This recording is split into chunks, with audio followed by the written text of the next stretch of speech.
नमस्कार, फाइटर समाचार में आपका स्वागत है। पेश आज 27 अक्टूबर गुरुवार शाम 7 बजे राजस्थान की खास खबरें। प्रदेश की 1,35,00,000 महिलाओं को फ्री स्मार्टफोन बांटने का काम जल्द शुरू करने की तैयारी है। नवंबर के अंत में या दिसंबर की शुरुआत से महिलाओं को स्मार्टफोन दिए जाएंगे।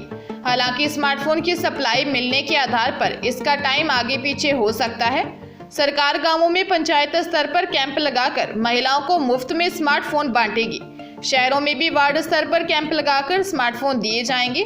सरकार ने इस योजना के लिए 12,000 करोड़ रुपए का बजट रखा है। 3 साल फ्री इंटरनेट की सुविधा के साथ स्मार्टफोन सप्लाई करने के टेंडर में 3 कंपनियों को काम दिया है। जियो, एयरटेल और BSNL इस योजना में स्मार्टफोन सप्लाई करेंगे। एक कंपनी एक साथ 1,35,00,000 हैंडसेट सप्लाई नहीं कर सकती थी, इसलिए 3 कंपनियों को यह काम दिया है। महिलाओं को सैमसंग, नोकिया और जियो के स्मार्टफोन दिए जाएंगे। इन हैंडसेट की कीमत 9,000 रुपए के आसपास होगी। स्मार्टफोन के साथ 3 साल तक फ्री इंटरनेट और अनलिमिटेड फ्री कॉलिंग की सुविधा मिलेगी। ये कस्टमाइज्ड हैंडसेट होंगे जिनमें सरकार की दी हुई सिम ही काम करेगी। सिम स्लॉट बंद रहेगा, दूसरी सिम इस फोन में नहीं डाल सकेंगे। धौलपुर जिले में बाइक और बोलेरो में आमने सामने की भिड़ंत हो गई। हादसे में एक घायल ने मौके पर ही दम तोड़ दिया, जबकि 3 लोग गंभीर रूप से घायल हो गए।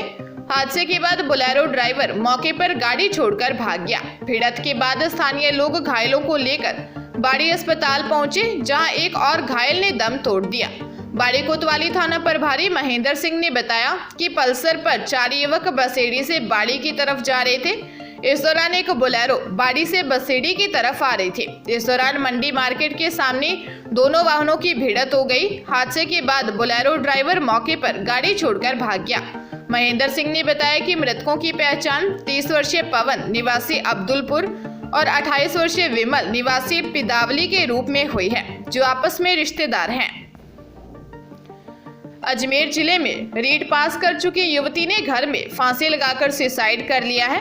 परिवार वालों ने गांव के ही 2 युवकों पर रेप करने का आरोप लगाया है। मामला श्रीनगर का है। श्रीनगर थाना क्षेत्र में रहने वाली 22 साल की युवती अपने पिता, मां व 2 भाइयों के साथ रहती थी। युवती के पिता ने बताया कि बेटी दोपहर को घर में अकेली थी। गांव के 20 वर्षीय यशवंत और 21 वर्षीय मनीष उनके घर पहुंचे। मनीष घर के नीचे निगरानी कर रहा था और यशवंत घर के ऊपर कमरे में गया। उसने सीमा के साथ गलत काम किया। इतने में छोटा बेटा घर आ गया। उसने मनीष की सारी हरकतें देख ली। वहां से यशवंत और मनीष भाग निकले। छोटे बेटे ने बड़े भाई को सूचना देने के साथ ही दोनों लड़कों का पीछा भी किया।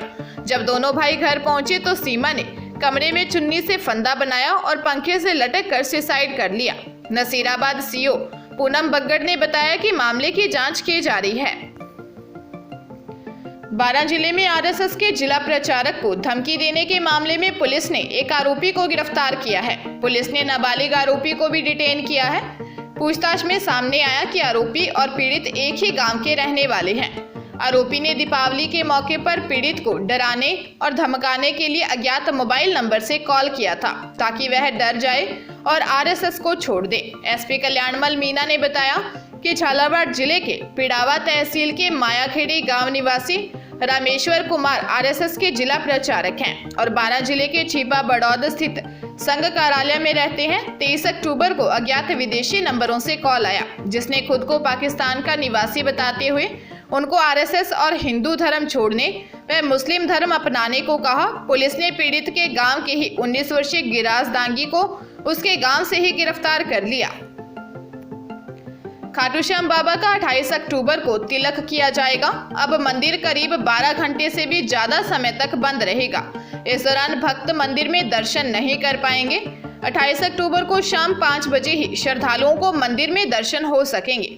श्याम मंदिर कमेटी के अध्यक्ष शंभू सिंह ने बताया कि मंदिर सुबह 4:30 बजे से शाम 5 बजे तक बंद रहेगा। अमावस्या के बाद बाबा खाटू श्याम का तिलक किया जाता है। कार्तिक अमावस्या के बाद इस बार 28 अक्टूबर ही होगा।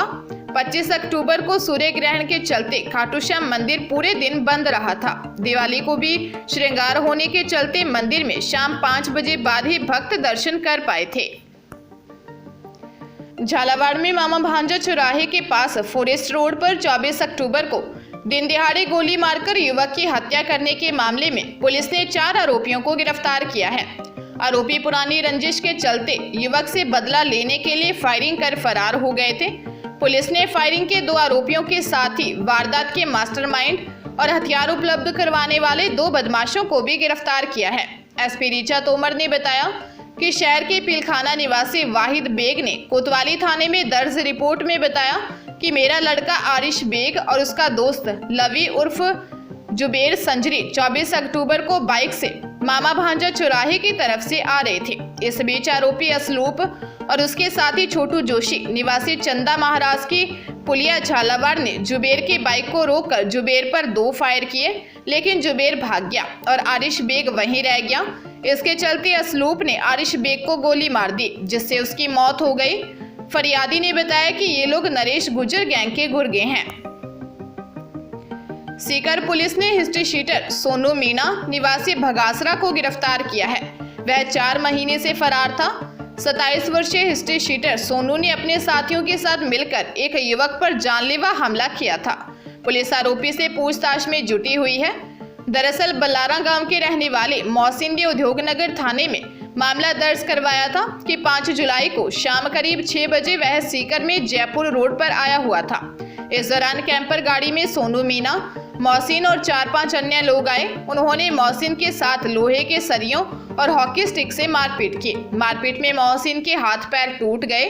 घायल ने रिपोर्ट में बताया कि फरवरी में एक होटल में खाना खाने के दौरान उसकी किसी बात को लेकर सोनू मीना से अनबन हो गई थी। घटना के बाद से ही आरोपी सोनू मीना फरार था। सोनू मीना फतेहपुर सदर पुलिस थाने का हिस्ट्री शीटर है, जो राजू ठेहट गैंग का सदस्य भी है। पाली जिले के सोजत सिटी में 2 भाई घर पर ताला लगाकर परिवार सहित माता पिता से मिलने गए हुए थे। पीछे से चोरों ने दिन दिहाड़े घर से 24 तोला सोने के गहने, 50,000 रुपए और चांदी के गहने चोरी कर लिए। भाइयों ने पाली के सोजत सिटी थाने में चोरी का मामला दर्ज करवाया है। एसएचओ सहदेव चौधरी ने बताया कि घियाबाड़ी के जाव निवासी कैलाश चंद माली और उनके भाई पदमचंद चौहान का घर आसपास ही है। दोनों नरसिंहपुरा में रहने वाले अपने मम्मी पापा से मिलने गए थे। करीब 2 घंटे बाद वापस लौटे तो दोनों मकानों के ताले टूटे मिले। अंदर जाकर देखा तो अलमारी और बॉक्स के ताले टूटे हुए थे और सारा सामान बिखरा मिला। पुलिस सीसीटीवी फुटेज खंगाल रही है। सीकर जिले के श्री माधोपुर कस्बे में नौकरी का झूठा झांसा देकर लाखों रुपए हड़प कर धोखाधड़ी करने के मामले में अजीतगढ़ पुलिस ने कार्रवाई करते हुए आरोपी को गिरफ्तार कर लिया है।